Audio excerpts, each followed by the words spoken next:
आप सबका यहां बहुत बहुत स्वागत। नमस्कार। जोश तो बहुत है भैया आप लोगों में।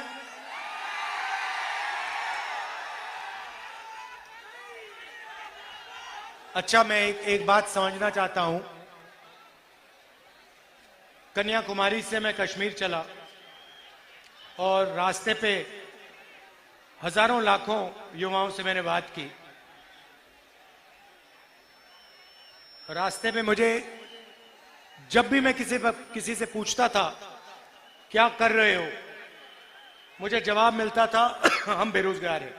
तो मैं शुरुआत में ये समझना चाहता हूं, यहां पे जो युवा आए हैं, आप में से बेरोजगार कितने लोग हो? हाथ उठा के दिखाओ।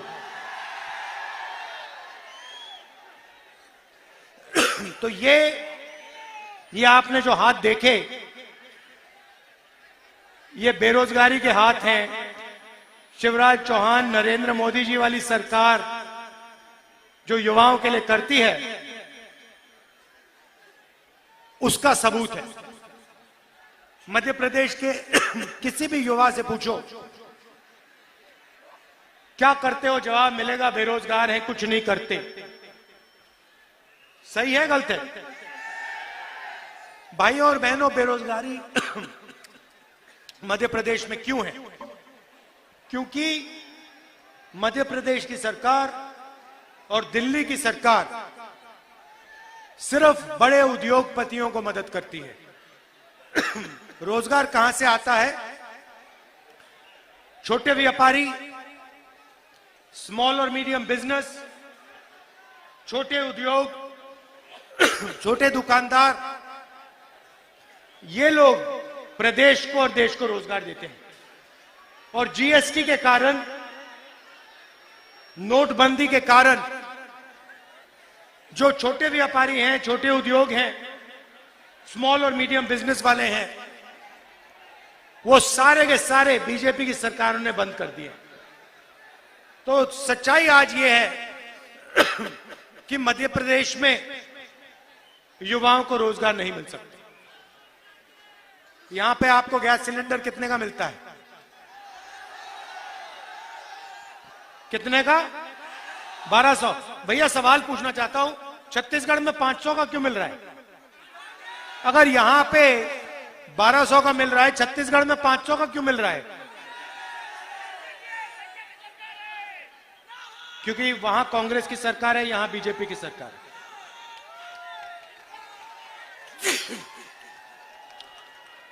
देखिए, कांग्रेस पार्टी की जो सरकारें होती हैं वो गरीबों के लिए काम करती हैं। अब देखिए, हमने यहां वायदा किया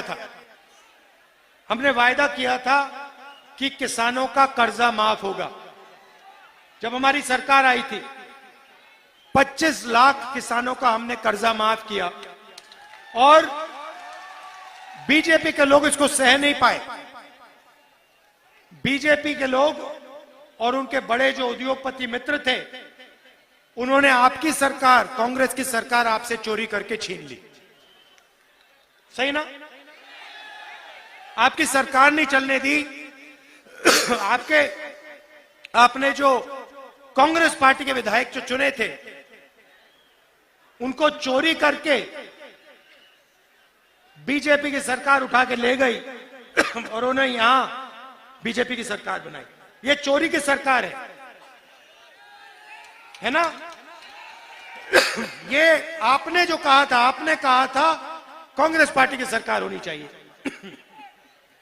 और आपने कांग्रेस पार्टी को चुनाव जिताया और बीजेपी और उनके जो उद्योगपति बड़े बड़े दोस्त हैं, उन्होंने आपकी सरकार आपसे चोरी की। विधायकों को पैसा देकर उन्होंने सरकार तोड़ी। बस। अब देखिए, एक और, मैं थोड़ा पानी देना।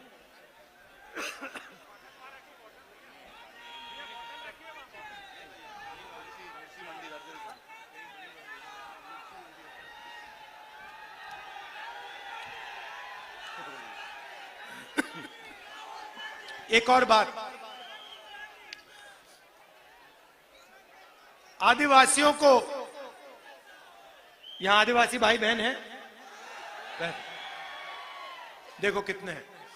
अब आदिवासी को हम आदिवासी कहते हैं, कांग्रेस पार्टी के लोग हम आदिवासी कहते हैं, बीजेपी के लोग वनवासी कहते हैं। सुना आपने?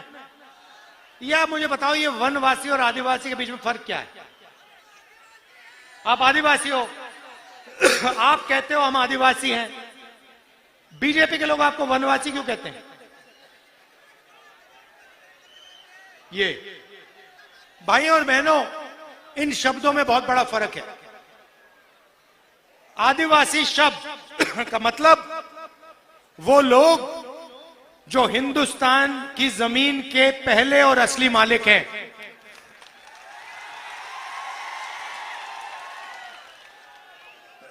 हम आपको आदिवासी इसलिए कहलाते हैं क्योंकि हम जानते हैं कि सबसे पहले आप इस जमीन के मालिक थे और इस जमीन का हक, इस जमीन का अधिकार आपका है, आपका बनता है।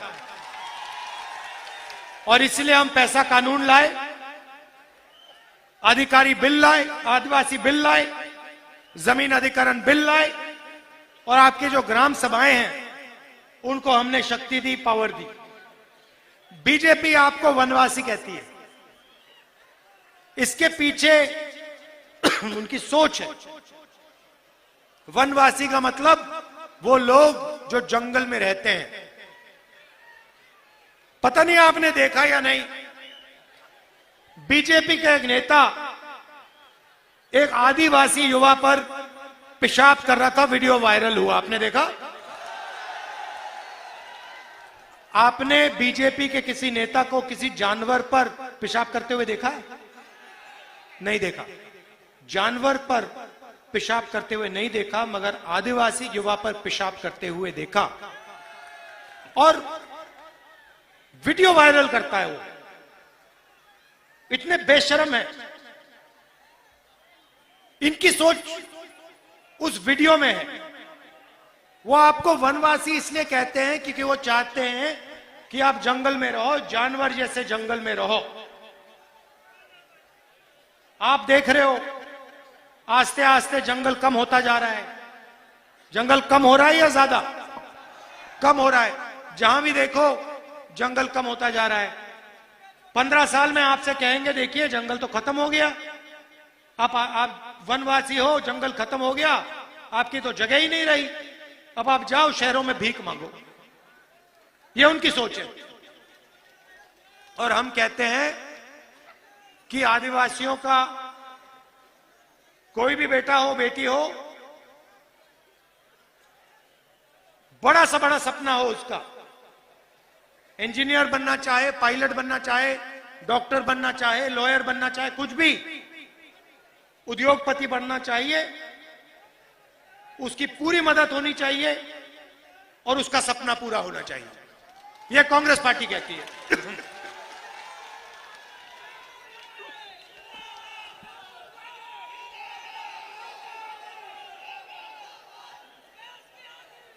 आपने सुना होगा, खासतौर से आदिवासियों से बीजेपी के नेता कहते हैं देखो हिंदी पढ़ो, अंग्रेजी मत पढ़ना, अंग्रेजी नहीं पढ़नी चाहिए, हिंदुस्तान में अंग्रेजी नहीं फैलनी चाहिए। इसके पीछे इनकी सोच है। ये चाहते हैं कि इनके बेटे, इनकी बेटियां अंग्रेजी पढ़ें और आदिवासी जो हैं उनके बच्चे अंग्रेजी ना पढ़ें। अब मैं ये नहीं कह रहा हूं कि हिंदी मत पढ़ो, हिंदी पढ़नी है, मगर हिंदी के साथ अंग्रेजी भी जरूरी है। क्यों? क्योंकि अगर आपको मध्य प्रदेश में काम करना है, मध्य प्रदेश में बात करनी है किसी से, उत्तर प्रदेश में आप जाना चाहते हो, उत्तर प्रदेश में बात करनी है किसी से, तो हिंदी चलेगी।